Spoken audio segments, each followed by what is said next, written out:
Bonjour, dans cette nouvelle vidéo de WordPress, nous allons voir aujourd'hui comment personnaliser le footer du site. Notamment, nous allons voir comment faire des colonnes dans le pied de page et y insérer un widget média et texte ainsi qu'un widget colonne. Donc, comme d'habitude, nous nous rendons dans le back-office avec une page du front office ouvert sur notre site WordPress.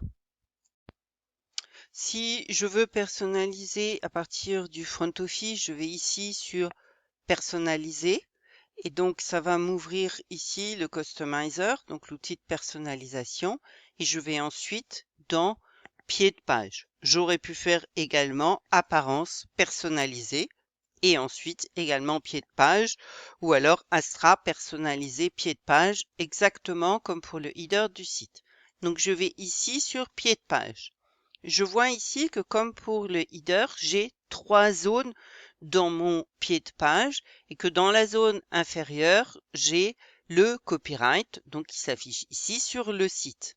Dans un premier temps, chaque zone est paramétrable ici à partir des roues crantées. Et donc ici, je souhaite que dans ma ligne supérieure, il y ait 2 colonnes, ce qui est bien le cas. Donc je publie. Et je souhaite que dans la ligne juste en dessous, il y ait 3 colonnes. Donc je vérifie ici, il y a bien 3 colonnes. Donc je publie.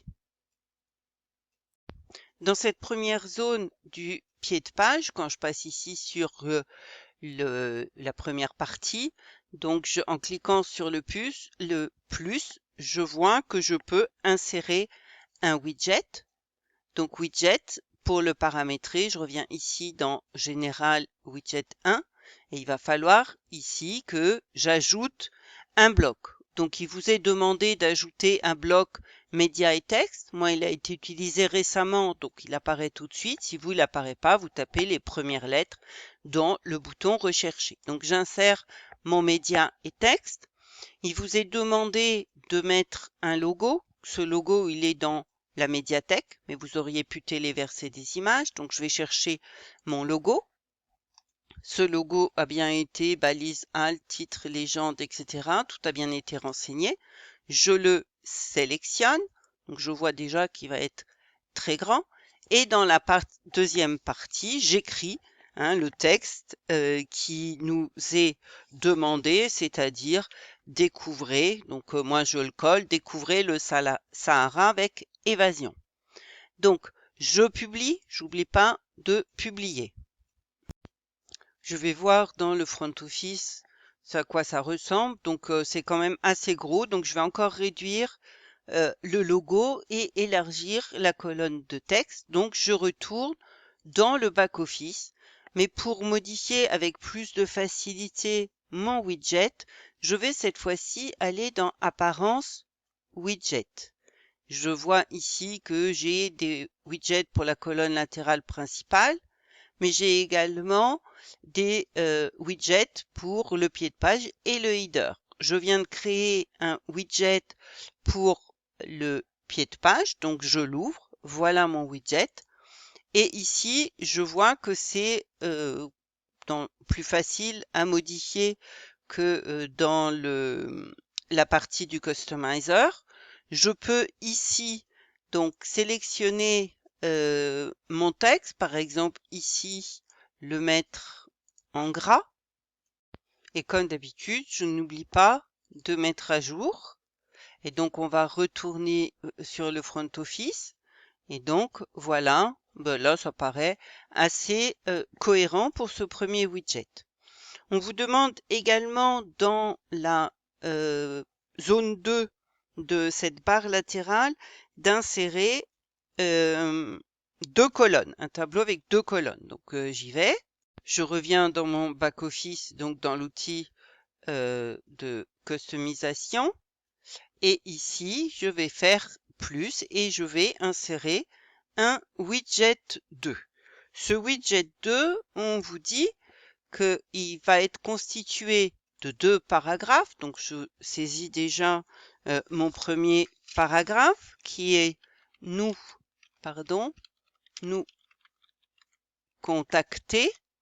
Et donc ça, je veux que ce soit en gras, mais je peux le faire bien entendu ultérieurement. Et je saisis l'adresse en mettant pas d'interligne, en créant pas de nouvel intervalle, donc en maintenant la touche majuscule enfoncée. Téléphone, donc 04 25 32 67 65, et puis le mail. Donc le mail, c'est je ne sais plus, évasion gmail.com. Je veux rajouter un deuxième paragraphe. Donc ici, paragraphe. Là, je vais mettre nous, à chaque fois, nous retrouver. Donc, comme tout à l'heure, hein, je mets déjà en gras. Sans retour à la ligne, je saisis l'adresse 86 boulevard de la République, 34 500 à Béziers. Donc mes deux paragraphes sont maintenant créés, mais je voudrais qu'ils soient présentés sur deux colonnes. Je vais donc sélectionner ici mes deux blocs et ici, en cliquant sur le paragraphe, je vois que je peux modifier ce paragraphe et je vais le mettre en colonne. Et donc, mes informations se sont bien mis ici en colonne. Donc, pour le modifier, rajouter le CTA, il est préférable maintenant d'aller le modifier encore dans Widget. Donc, j'oublie pas de publier et je retourne dans les widgets de mon back-office. Donc là, maintenant, le deuxième widget est apparu ici. Je clique ici.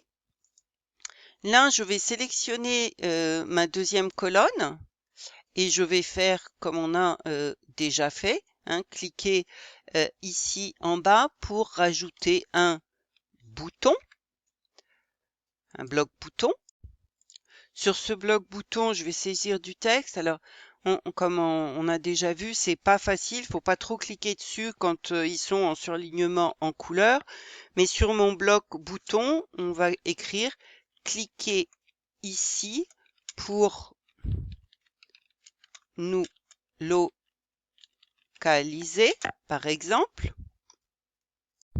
Je souhaite que ce bloc bouton fasse toute la largeur de la colonne. Donc ici, dans Réglages de largeur, je fais ici. Et peut-être pour nous faciliter la vie, on pourrait faire que l'arrière-plan du bouton soit en noir, non pas en blanc peut-être, et le texte en noir ou en vert, comme ça on le verrait plus facilement. Donc j'ai fait mon widget, mais maintenant ici il faut quand même, puisque je veux qu'il clique ici, renvoyer vers la page de localisation que j'ai créée tout à l'heure. Donc j'appuie ici sur le lien. Je n'oublie pas avant de sélectionner, de mettre en bold et puis de souligner. Donc la page s'appelait localisation, donc il me la trouve directement. Donc je sélectionne ici, je choisis ouvrir dans un nouvel onglet pour que le visiteur ne quitte pas la page. Et donc je valide et je mets à jour. Donc je vais aller maintenant voir en front office. Donc quand je suis ici sur ma page front office, je vois bien ici mon bouton et mes deux mentions nous contacter, nous localiser, et ça me renvoie bien à la page de localisation qu'on avait faite tout à l'heure. Donc je vois qu'ici l'interligne est quand même un petit peu important. Donc je vais retourner sur le widget pour modifier l'interlignage.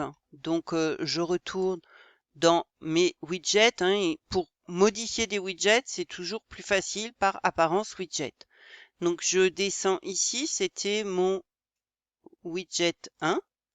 Voilà. Donc là, je vois ici, donc c'est ce texte-là que je veux, dans ce paragraphe-là, pardon, que je souhaite un petit peu réduire l'interligne.